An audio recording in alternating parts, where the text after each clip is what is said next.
And welcome to প্রতিযোগিতা। প্রতিযোগিতায় আজকে একটা নতুন টপিক নিয়ে আলোচনা হচ্ছে, the orange economy. Orange economy মানে হচ্ছে ক্রিয়েটিভ ইকোনমি।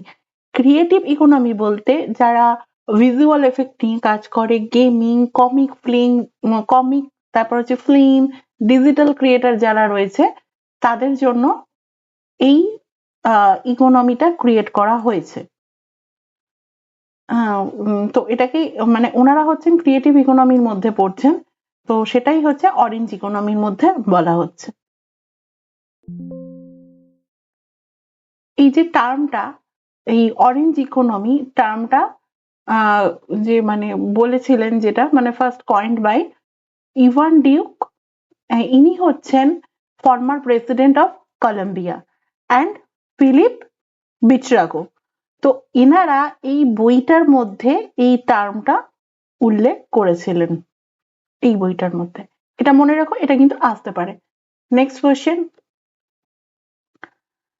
তো এই মানে এটার জন্য 250 কোটি টাকা গভর্নমেন্টের তরফ থেকে অ্যালোকেট করা হয়েছে, যাতে বুস্ট করা যায়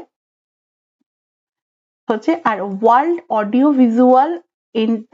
ভিজুয়াল অ্যান্ড এন্টারটেনমেন্ট সামিট, এটা হয়েছিল মুম্বাইতে বাই গভর্নমেন্ট অফ ইন্ডিয়া।